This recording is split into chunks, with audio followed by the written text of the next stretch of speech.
Welcome to the Butterfly Effect. I'm Chris Horner. This is stage 10 of the 25 Vuelta a España. It's going to be a magnificent stage, but we got to talk about the beginning first because Ayuso had his own little press release at the beginning here of stage 10 where he is calling UAE Team Emirates a dictatorship. Guys, I rode for the team. I rode for Machin, the head director sportif, and the manager Mario Giannetti when I was with Lampre and with Saunier Duval. We're talking about 2005 and 2014 here with Lampre. So I know how Mario Giannetti and Machin work their magic a little bit with the teams. Now, Machin is a lovable director sportif. I can show you hugs where he was hugging Ayuso after that stage 6 drop-off of Ayuso right after the finish line. And so Machin has always kind of nursed his riders along. He is very lovable director sportif. He is not missing much in terms of being a nice guy, and he's certainly not a dictatorship here at UAE Team Emirates when we're talking about Machin.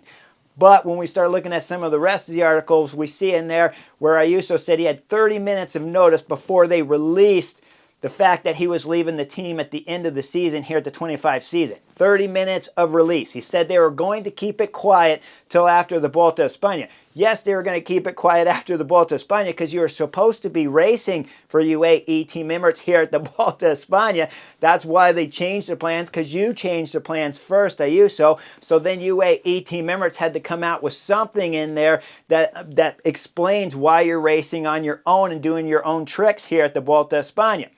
Then, after the dictatorship, Ayuso comes out. We're talking about how he's going to ride for his teammates, though, here at the rest of the Vuelta. Okay, let's see what happens. Because the way I would have done the press release if I was your manager, Ayuso, I'd have told you, come back in here, just say that you thought you were racing the best for the team, and from here on out, just be seen at the front of the peloton riding for UAE Team Emirates, and it's finished. Don't come out talking about a dictatorship, because that's just not true. It can't be. Not the 2 seasons I spent. There might have been a little bit of management stuff being done on the side when I was riding for these 2 teams, but no dictatorship. I pretty much picked whatever races I wanted to go to. Of course, I didn't have Poggi there, so that's going to change a little bit where you want to go. If Poggi doesn't like you, he's not going to bring you to the Tour de France.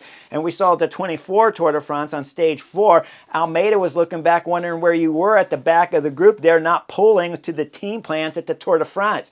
The Giro in 2025 didn't go much better, and now the Vuelta didn't go much better because that's 3 Grand Tours in a row. So, of course, Machin and, of course, Mario Giannetti changed their plans and released a press release that you're leaving the team so they can explain what all the chaos is about.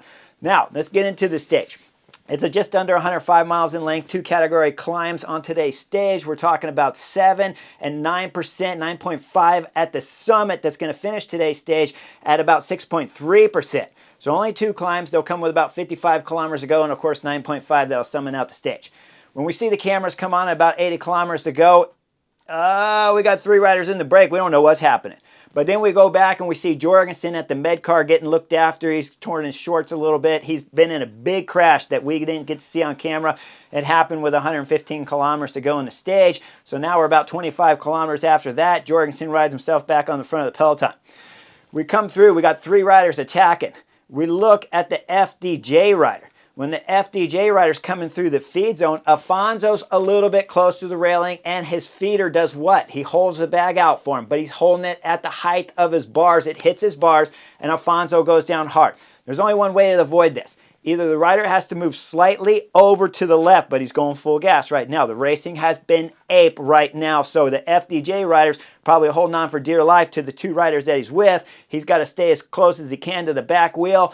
The feeder needs to raise the feedback up over the handlebars at this moment, because if you put it into the handlebars, this happens often, and I've had it happen to me while I was racing in Belgium.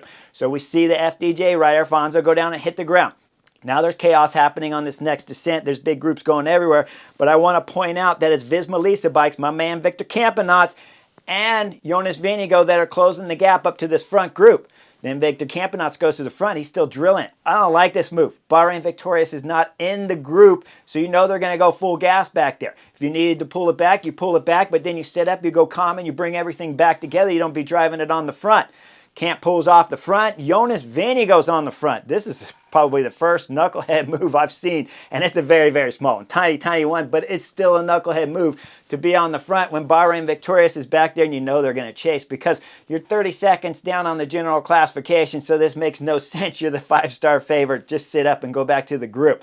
Well, then we come through. We start seeing 25 riders. As we get into about 70 kilometers ago, 25 riders are going up the road. We see 3 more coming. Jay Vine and Mikhail Bjerg's back there, and then they got a Movistar rider, Olar, on the group. These 3 riders will bridge up. We'll get about 30 riders in the front group. Bahrain Victorious are setting some tempo in the back, and the peloton starts growing. We see multiple numbers from Bahrain Victorious controlling the group. At this moment, we see a few attacks. Michael Kwiatkowski throws in some attacks. It gets brought back right away. If you're in this group of 30 and you have multiple numbers, Movistar have multiple numbers in this front group. They got 3 riders. And with multiple 7 teams and multiple numbers up there, you got to think you want to get away from Jay Vine. If you can be in the front group with Bjerg or something like that, then you got a chance of winning on the summit finish. But Bjerg's thinking, I need to get Jay Vine into the last 9.5 kilometers so he gets a shot at winning the stage. And there's satellite riders back there for Almeida if he was to be able to get rid of Jonas Vingegaard. I'm still not a fan of putting satellite riders in this front group, because we know for sure after the stage and during the stage at this moment, we know it's been ape the whole time, and I can just imagine Jay Vine's been covering moves left, right, and center and wearing his legs out for one rider called Almeida that's basically second on the general classification at this moment for stage 10. So I don't like this move, but I understand why they put guys in there. They got 2 in there. Nobody's really attacking except for Michael Kwiatkowski throwing in some soft attacks, getting brought back. We come into the first of the category climbs. As I already described, this climb is about 7 kilometers long, just under 5%, so it's a little bit soft, but when we get into it, we see Romo start throwing an attack. The Movistar rider's doing the right thing. I would have preferred to attack on the flats, but if you're going to attack on the climb, okay. The problem is when you attack on the climb, if you got a really good on-form Jay Vine, who we've seen win one summit stage already, stage 6, and we saw him win the team time trial for UAE Team Emirates on stage 5, and so when we look back there and Jay Vine's throwing in his vicious attack, he's blowing the group up right now. We're talking about 28, 29 riders back there. One, Javier Romo, going up the road, and Jay Vine's throwing down. He's blowing everyone up. So clearly he's got some form. That's why you don't want to attack on the climb. You want to attack through the valleys, the flat section, and hopefully the Jay Vines and the Bjergs back there have to do a ton of work for UAE Team Emirates to hold together. But now Jay Vines throwing this huge attack. We go over the top of the KOM with about 50 kilometers ago. Romo's grabbing maximum points. Jay Vines just behind him, and then it's 1s, 2s, 1s, 3s, 4s. He's blown it up. Jay Vine has blown this group up. He goes over the top, and he reunites himself with Javier Romo up there. What does Romo do? Romo starts pulling. Romo, you're a knucklehead. Now, you can pull with him for possibly a little bit, but sooner or later, you got to learn to sit on this guy. So if you pulled for a little bit while your teammates back there are getting a free ride, could make a little bit of sense if you're soft pulling with him. But going toe-to-toe right now with Jay Vine, when we're talking about 50, 40, 42 kilometers ago, 45 kilometers ago, you don't want to be pulling right now with Jay Vine. Well, they get caught from the group behind. Now we're talking about 8, 9 riders up there, and then we see one more rider jump across. That's Alex Sargent there, Lotto Destiny. He bridges across. Now all of a sudden we're talking about 9 guys in the front group. Now what are these 9 guys going to do with one Jay Vine once the summit finish? Okay, you got to start attacking them. There's no doubt about it. You have to start attacking them. Are they attacking them? No, they're pulling through with Jay Vine the whole time. We look at the back group, what's left of that group of 30, we see that Soudal Quickstep's pulling on the front, Billy Lesurf was on the front, Vervaeke was pulling on the front. We go back up and look at the 9 as they're coming in the sprint point competition. We see up front, Julian Bernard, Liddell Trek is grabbing maximum points. When I name out the riders up here along with Julian Bernard, we got Pablo Castrillo up here, Javier Romo, of course, who I talked about already, Archie Ryan from EF Education, Conchi from Astana, Abel Balderstone there from Caja Rural, Kevin Vermark from Picnic, and Mikel Aspirin. All these guys are knuckleheads except for Jay Vine. Jay Vine's getting a free ride. If I back the film up, I'll show you Jay Vine talking to his director sportif back there, and his director sportif, my old teammate, is yelling out the window, "You got this," I bet, something like that. Look at all these knuckleheads rotating through with you. You get a free ride up here. You could drop them all in the final climb. I'm sure that's what he's got to be saying. Well, we come under the intermediate sprint point competition just under 20 kilometers ago. We see the attack from Alex Sargent. Okay, Lyle Destiny Rider. He's probably not a pure climber. I've never seen him win anything on a summit finish anyways. But I do know that he's had some good results in the past because he just got done winning a stage at the Renewey Tour there. And so he's got a little bit of form. But can he climb? I don't think so. But do you want to get time on Jay Vine? Absolutely. So the time start going out to about 40 seconds to Jay Vine with about 15 kilometers to go. That means he's got 5 kilometers. He's got to make up a ton of time to get gap on Jay Vine and the Movistar duel back there for sure, because Pablo Castrillo's won some summit finishes just last year at the Vuelta a España, and we know Javier Romo's got a little bit of climbing legs in him too, but the rest of these guys, you should not be working at all. And if I was Movistar, I would have went with Alex Sargent up the road so that you can sit on and have Jay Vine chasing you, but that wasn't their plan. We come in 9.5 kilometers to go. The gap has gone up to about 3 minutes and 30 seconds on the group of 9 up front. Right away, we start seeing some attacks, and we got Javier Romo throwing in some attacks, but Jay Vine's all over that. We'll get rid of a couple riders back there with Abel and Kevin Vermark there, the USA rider for Post Bignick. They're both dropping. Now we look up front. Jay Vine's throwing in a little bit of work on the front of the peloton, but then we see some more attacks from Conchi. Next thing you know, we got 6 riders up front. Jay Vine, Julian Bernard, Conchi's up there. We see Archie Ryan and Javier Romo, and Pablo Castrillo is just catching himself back on the bike to get back on the back of the group there to give us 6 riders in the front. Now, we start going back and looking at the peloton as it's curb to curb. UAE Team Emirates on the front. Ivo Oliveira's on the right side of the peloton. Ayuso sitting second. Almeida's sitting third, so Almeida's in a good position. Ayuso looks like he's going to play a teammate role here on today's stage 10. We go back up front. We see the attack from Pablo Castrillo.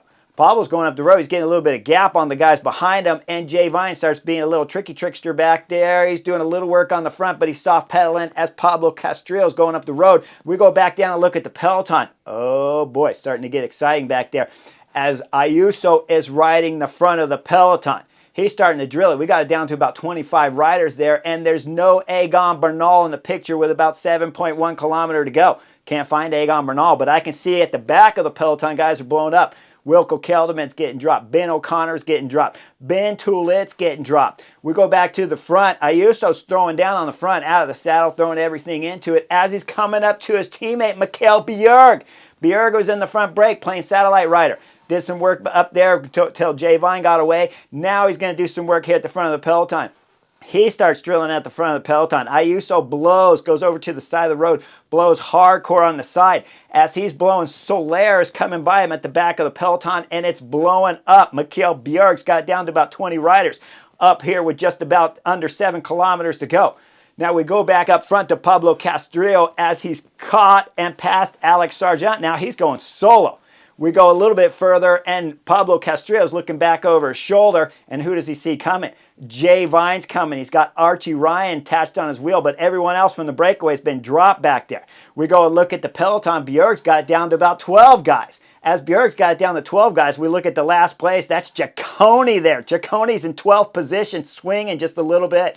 Bjerg's throwing everything into it. Next thing you know, we see the race leader's red jersey drop off the back. He's got Jack Haig back there that's going to come in and give him a little bit of help. And as we're looking at Jack Haig and Torsten Treyen in the race leader's red jersey suffering right now, you look up front at that group of about 11 riders now, and you look over to the right side, Bjerg's blowing. What does that mean if Bjerg's blowing? Well, that means Ayuso must be getting on the front, because otherwise, what else were they doing on the front?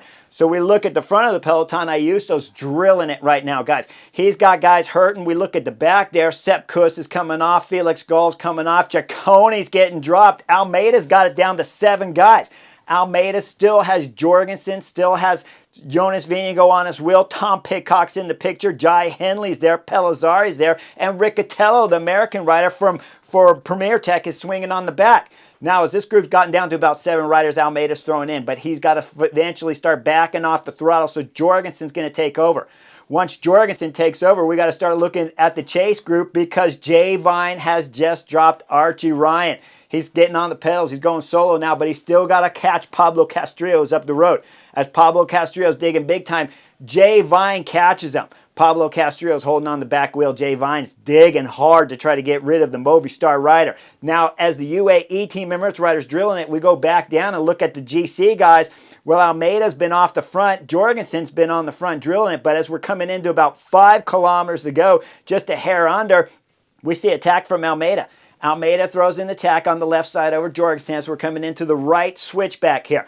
With Almeida going, with Jorgensen going, look at Tom Pidcock. He's got to shoot into the gutter there with the fan as he's getting a little dicey here, but he cannot afford to let the gap open until Almeida and Jonas Vingegaard. So he shoots it up the inside and closes back on. Jorgensen does too. And then we look off the back of those guys. We see Jai Henley, Pellizzari, Riccatello got a gap on them, and Ciccone was just closing the gap that he made before that as the power there from Almeida was drilling on the front. Almeida back off the pedals, and then Jorgensen come back to the front. But what's happening to the two riders up front? Well, we look. Jay Vine, of course, has dropped Pablo Castrillo. Pablo Castrillo's head dropped down between his shoulders, and then Jay Vine started throwing everything into the pedals. As the gap started increasing right away to Pablo Castrillo, looks like Jay Vine might get himself a second individual stage victory here at the 25 Vuelta a España. But as that's happening, we're going back down because there's still more action with the GC guys as Riccatello's found his way on the back to put 5 riders in the front. The red jersey's 30 seconds now off the group. That means Jonas Vingegaard's getting close to putting himself in the race leader's red jersey at this moment. So if the speed picks up again, could be we see a switch of the red jersey. And we're certainly going to see Jay Vine as he's starting to extend the gap out with 4.3 kilometers to go. Maybe just a hair under. Jay Vine is throwing in still. He's going solo up the road. Pablo Castrillo still suffering back there. He's trying to bring it back. But we look further back at the GC favorites at 3.7 kilometers. It's Torsten Treyen. He's lost the race leader's red jersey. He's 9 seconds off. Jonas Vingegaard's going to put himself in red. If he can hold on to the GC train up here of battling guys from Almeida throwing in attacks. We go back up front. The gap's getting a little bit bigger. We know at this moment for sure with 2 kilometers to go and a 27-second gap that Jay Vine's going to win the stage. Jay Vine goes a little bit further up the climb. We go back and look at the GC guys with 2.2 kilometers to go. Ciccone's got Julian Bernard that was in that front group of 9 when they started this climb. Julian Bernard scratching and stretching to get Ciccone back onto the group of GC favorites, and he'll close the gap up there. Egan Bernal is in the back group. Egan Bernal had Michael Kwiatkowski that was in the front group of 20, chasing the group of 9-10 when this climb started. So Egan Bernal had Kwiatkowski on the front and Felix Gall back there as they're trying to do some damage control to get back up to this front group too. Now we go up and look at Jay Vine with 1 kilometer to go. Of course, he's got the stage 1. He comes into the final kilometers. It's time to start celebrating as he throws in a huge roar as he crosses the line to win the second victory with 2 fingers out to celebrate a second stage victory here at the Vuelta a España. Again, I'm not really happy with this, but it was an impressive ride. It was an intelligent ride. There's no doubt about that. But when we look at the other guys that are following behind, Pablo Castrillo comes in about 35 seconds. Then we see the GC guys just start roaring up to the finish. As they're roaring up to the finish, Tom Pidcock's on the left side, but Javier Romo is coming through for 3rd on the stage. Archie Ryan's going to get 4th. Tom Pidcock's going to round out the top 5 as all the main GC guys come together. Egan Bernal still lost a little bit of time. Race leader's red jersey, of course, lost some more time. He's going to end up at 26 seconds short on the general classification as we see the race leader's red jersey flip over to Jonas Vingegaard when it's all said and done. Guys, it was an action-packed stage. There's no doubt about that. Knuckleheads all over. Everybody pulling with Jay Vine and UAE Team Emirates. You're a knucklehead. There's no doubt about that. When it's all said and done, though, Jonas Vingegaard, congratulations. You're back in the race leader's red jersey for Visma Lease bike Ayuso. At least you rode for your teammates, but there's certainly no dictatorship over there at UAE Team Emirates. Not in the 2 years that I rode for their teams anyways. They seem like they're fantastic director sportif with Machine. Like and subscribe. I'll see you guys on the next edition real soon.